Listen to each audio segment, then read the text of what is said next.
হরে কৃষ্ণ বন্ধুরা, রিয়াজ ব্লগ চ্যানেলের সকল ভক্তবৃন্দকে জানাই সুস্বাগতম। আজকের ভিডিওটি শুরু করছি অম্বুবাচী কি এবং অম্বুবাচীর সঠিক সময়সূচি এবং ভুলেও যে কাজগুলি করবেন না এই সময় সেগুলি কি কি এবং কিভাবে পালন করবেন। আশা করি আজকের ভিডিওটি পেয়ে আপনারা খুবই উপকৃত হবেন।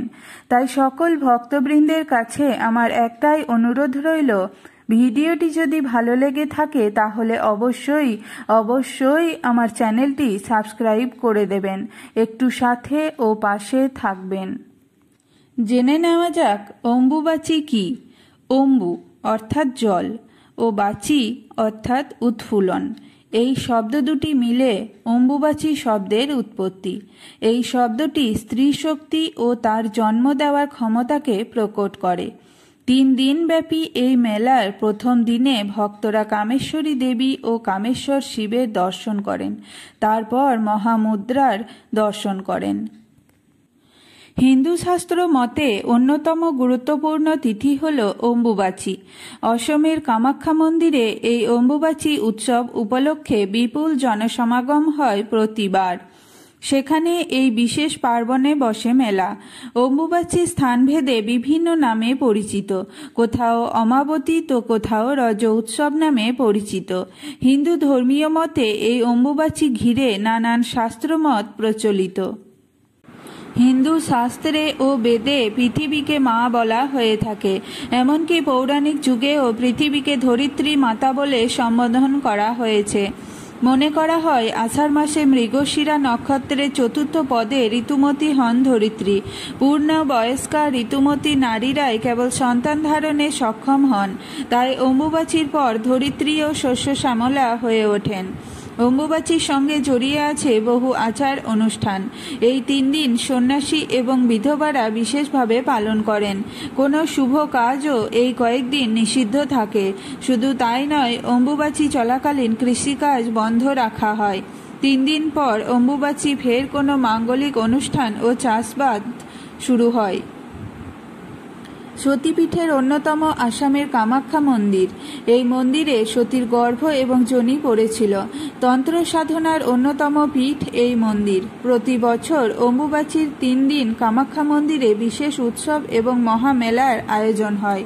দেশ বিদেশ থেকে ভক্তেরা ভিড় জমান মন্দিরে।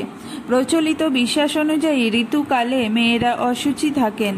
একইভাবে মনে করা হয় পৃথিবীও সময়কালে অশুচি থাকেন। সেজন্যই এই 3 দিন ব্রহ্মচারী, সাধু, সন্ন্যাসী, যোগী পুরুষ এবং বিধবা মহিলারা অশুচি পৃথিবীর উপর আগুনে রান্না করে কিছু খান না। বিভিন্ন ফলমূল খেয়ে এই 3 দিন কাটাতে হয়। এখনও বিভিন্ন পরিবারের বয়স্ক বিধবারা মহিলারা 3 দিন ধরে অম্বুবাচী উপলক্ষে ব্রত পালন করেন। 3 দিন পরে জামা কাপড় বিছানার সাবান দিয়ে ধুয়ে নিজেরা সাবান শ্যাম্পুতে স্নান করে সব কিছুতে হাত দেন।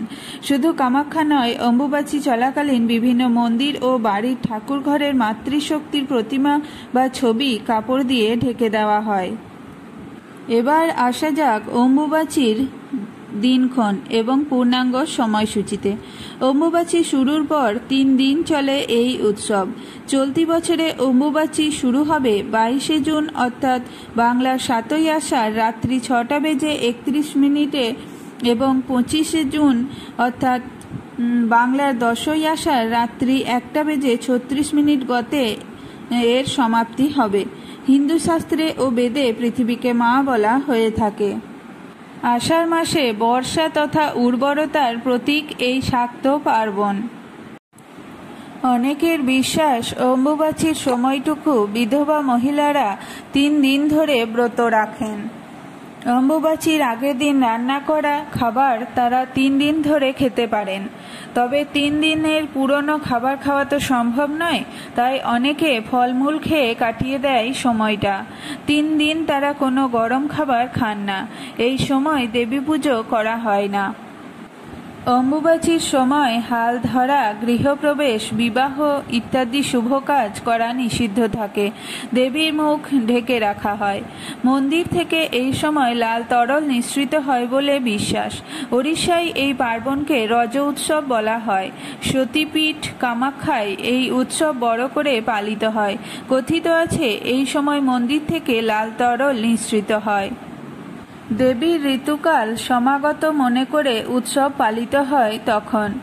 অম্বুবাচী মেলায় বাংলায় একটা কথা প্রচলিত আছে, কিসের বার কিসের তিথি, আষাঢ়ের 7 তারিখ অম্বুবাচী। এবারও অম্বুবাচী শুরু হয়েছে ওই দিনেই। অম্বুবাচীর সময় অনেকে তীর্থস্থানে মেলার আয়োজন হয়।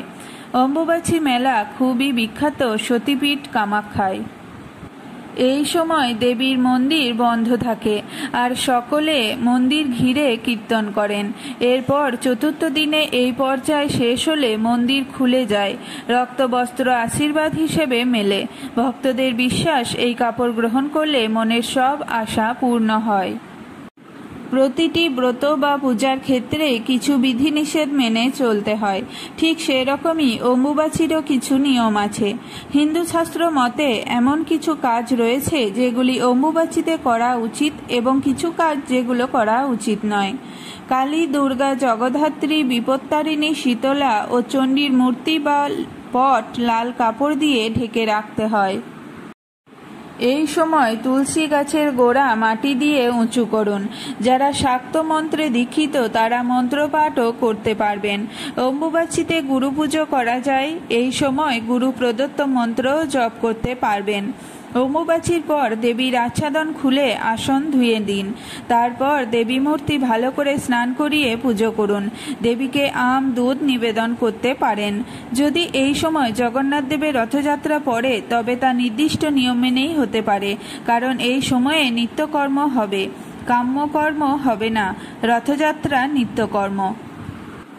এই 3 দিন কামাখ্যা মন্দির বন্ধ থাকবে। কোনো রকম পুজো হবে না মন্দিরে।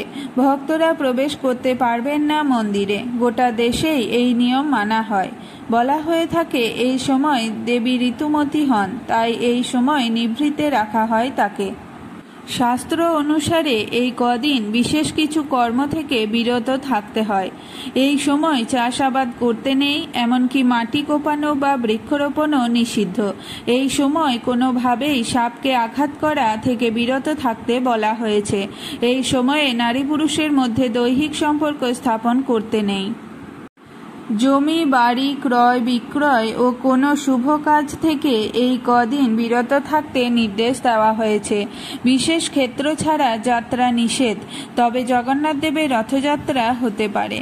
আদি শক্তির যে কোনো রূপ এই সময় ঢেকে রাখতে বলা হয়েছে, অর্থাৎ দুর্গা, কালী, চণ্ডী প্রভৃতি দেবীর মুখ ঢেকে রাখতে বলা হয়। এই সময় সবচেয়ে বড় উৎসব হয় আসামের কামাখ্যায়।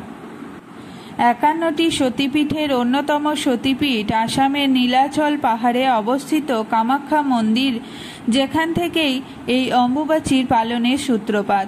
অম্বুবাচীর সময় আসামের কামাখ্যা মন্দিরে বিশেষ উৎসবের আয়োজন করা হয়। সতীপীঠের অন্যতম এই কামাখ্যা মন্দির তন্ত্র সাধনার অন্যতম পীঠ। 51টি খণ্ডে বিভক্ত হওয়া দেবী সতীর গর্ভ এবং যোনি পড়েছিল এখানে। এর ইতিহাস সুদূর প্রসারী। অম্বুবাচীর প্রথম দিন থেকে কামাখ্যা দেবীর মন্দিরের দ্বার বন্ধ থাকে। চতুর্থ দিনে স্নান ও পূজা সম্পন্ন হওয়ার পর কামাখ্যা মায়ের দর্শন করার অনুমতি দেওয়া হয়। এই সময় ভারতের বিভিন্ন প্রান্ত থেকে প্রচুর ভক্তের সমাগম হয় কামাখ্যায়। অম্বুবাচীর প্রবৃত্তির 3 দিন পর হয় অম্বুবাচী নিবৃত্তি। রাধে রাধে।